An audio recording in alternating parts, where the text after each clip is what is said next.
Thomas Alva Edison was born on February 11th, 1847, in Milan, Ohio, a small canal town bustling with trade and opportunity. The youngest of 7 children, Edison grew up in a modest household. His father, Samuel, was a jack of all trades, tavern keeper, tailor, and lumber merchant, while his mother, Nancy, a former schoolteacher, nurtured young Thomas's insatiable curiosity. Milan's vibrant commerce, driven by the canal, exposed Edison to a world of invention and industry early on, planting seeds for his future. Edison's childhood was marked by an unquenchable thirst for knowledge, though formal schooling didn't suit him. At age 7, his family moved to Port Huron, Michigan, after the canal trade declined. In school, teachers found him distracted and labeled him addled, a term that stung his mother deeply. Nancy, recognizing her son's potential, pulled him from school and taught him at home. She introduced him to books like The School of Natural Philosophy by Richard Greenparker, sparking his love for science. By age 10, Edison was conducting crude experiments in the family basement, mixing chemicals and building simple contraptions. His entrepreneurial spirit emerged early. At 12, Edison sold newspapers, candy, and fruit on the Grand Trunk Railroad, which ran between Port Huron and Detroit. The job wasn't just about pocket money. It gave him access to the train's baggage car, where he set up a small printing press to publish the Grand Trunk Herald, a newspaper he wrote and sold to passengers. He also rigged a makeshift chemistry lab in the car, though a fire caused by a chemical mishap ended that experiment. These early ventures showcased his knack for innovation and hustle, traits that would define his life. At 15, Edison's life took a pivotal turn. While selling newspapers, he saved a station master's son from an oncoming train. Grateful, the station master taught him telegraphy, a skill that opened doors to a rapidly expanding industry. By 1863, Edison was working as a telegraph operator, moving from town to town across the Midwest. The job wasn't glamorous, long hours, low pay, and constant travel, but it immersed him in the world of electricity and communication. Telegraphy wasn't just a job, it was a classroom. Edison spent nights tinkering with telegraph equipment, learning how signals traveled and how machines could be improved. His first invention, at age 21, was an electric vote recorder for legislative bodies, designed to speed up tallying votes.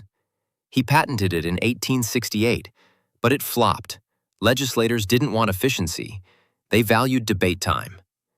The failure taught Edison a lifelong lesson. Inventions must meet a market's needs. Undeterred, he moved to New York City in 1869, penniless but determined. There, he fixed a broken stock ticker at a brokerage firm, earning a job and $300, a small fortune. Stock tickers, which printed stock prices via telegraph, fascinated him. He improved the device, creating a more reliable version, and sold it for $40,000, a windfall that funded his first laboratory in Newark, New Jersey. At 23, Edison was no longer just an operator, he was an inventor-entrepreneur. In 1876, Edison established his famous laboratory in Menlo Park, New Jersey, a place that would become synonymous with invention. The lab was a hive of activity, staffed by skilled machinists, chemists, and engineers, Edison's muckers. Unlike lone inventors, he built a team, fostering collaboration to tackle big problems. Menlo Park was where Edison earned his nickname, the Wizard of Menlo Park, and where his legend took shape. His first major success there was the phonograph in 1877. The idea came while working on a telegraph repeater. Edison speculated that sound vibrations could be recorded and replayed. His team etched sound waves onto tinfoil wrapped around a cylinder, and when Edison shouted, "Mary had a little lamb," into the device, it played back his voice. The phonograph stunned the world. No one had ever recorded sound before. It made Edison a celebrity, invited to demonstrate the device for President Rutherford B. Hayes at the White House. Yet, he saw it as a novelty, not a commercial product, and set it aside for a decade. Edison's next obsession was electric lighting. Gas lamps dominated homes and streets, but they were smoky, hazardous, and dim. Inspired by arc lighting experiments, Edison aimed to create a practical incandescent bulb for household use. The challenge was immense, finding a filament that could glow brightly for hours without burning out. His team tested thousands of materials: cotton, bamboo, even human hair. In 1879, after countless failures, they succeeded with a carbonized cotton thread filament, which glowed for over 13 hours. By 1880, Edison's bulb lasted 1,200 hours using bamboo fiber. But a bulb was only part of the puzzle. Edison envisioned an entire electric lighting system: generators, wires, meters, and sockets. He studied gas lighting systems to make electricity familiar to consumers, designing dynamos and laying underground cables in New York City. On September 4, 1882, his Pearl Street station powered 400 lamps for 82 customers, launching the electric age. The New York Times hailed it as a triumph, though Edison's system was costly and limited to dense urban areas. Edison wasn't just an inventor. He was a savvy businessman. He founded the Edison Electric Light Company, later General Electric, to manufacture and distribute his lighting systems. His knack for publicity, staging demonstrations, and charming the press kept his name in headlines. But competition was fierce. Rivals like George Westinghouse, who championed alternating current AC, challenged Edison's direct current DC systems. Edison fought back, claiming AC was dangerous, even staging public electrocutions of animals to prove it. This war of the currents was ruthless, but AC's ability to transmit power over long distances won out. Edison, stubborn but pragmatic, eventually embraced AC. His business ventures extended beyond electricity. In the 1880s, he returned to the phonograph, improving it with wax cylinders and marketing it for entertainment and dictation. By the 1890s, he entered the motion picture industry, developing the kinetograph, a camera, and kinetoscope, a viewer. His studio produced early films like The Great Train Robbery, 1903, laying the groundwork for Hollywood. He also tackled ore separation, designing machines to extract iron from low-grade ore, though the venture failed commercially due to falling iron prices. Edison's approach to invention was methodical yet relentless. He famously said, "Genius is 1% inspiration and 99% perspiration." His labs ran 24/7, and he often worked 18-hour days, napping on benches. He filed 1,093 patents in his lifetime, a record unmatched for decades. Not all were successes. His concrete furniture and electric car battery projects fizzled, but his failures fueled his drive. He saw each setback as a step toward a solution. Edison's personal life was as dynamic as his career. In 1871, he married Mary Stilwell, a 16-year-old employee.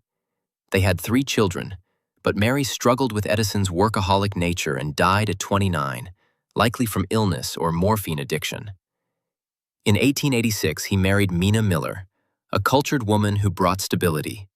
They had 3 more children and settled in West Orange, New Jersey, where Edison built a new, larger lab in 1887.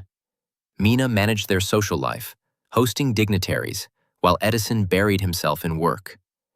His parenting was distant but affectionate. He nicknamed his children Dot and Dash, telegraph-inspired terms, reflecting his playful side. Yet, his relentless focus on invention left little time for family. His children admired him, but often felt neglected. Edison's public persona, folksy, optimistic, and tireless, masked a complex man, demanding, competitive, and sometimes ruthless in business. Edison's legacy is not without controversy. He often took credit for his team's work, though he rewarded loyalty generously. His patents sparked lawsuits, and he wasn't above using legal muscle to protect his empire. The War of the Currents painted him as a villain to some, and his animal electrocutions drew criticism. He also held outdated views on race and labor, common for his era but jarring today. In his later years, Edison remained active. During World War I, he advised the U.S. Navy, designing submarine detection systems. In the 1920s, he searched for a domestic rubber source, testing thousands of plants to reduce reliance on imports. Though he didn't succeed, his work laid groundwork for synthetic rubber. He also befriended Henry Ford, who preserved Menlo Park as a museum, cementing Edison's legacy. By the 1920s, Edison's pace slowed. He spent more time at his winter home in Fort Myers, Florida, experimenting with botany alongside Ford and Harvey Firestone. His health declined, plagued by diabetes and kidney issues. On October 18, 1931, he died at 84 in West Orange, surrounded by family. His death prompted global tributes. President Herbert Hoover asked Americans to dim their lights in his honor. Edison's impact endures. His incandescent bulb lit the world, his phonograph birthed the music industry, and his motion pictures shaped cinema. General Electric remains a corporate giant. His model of collaborative invention, teams tackling problems systematically, inspired modern R&D labs. Yet his story is also a reminder that genius is messy, driven by grit, failure, and ambition.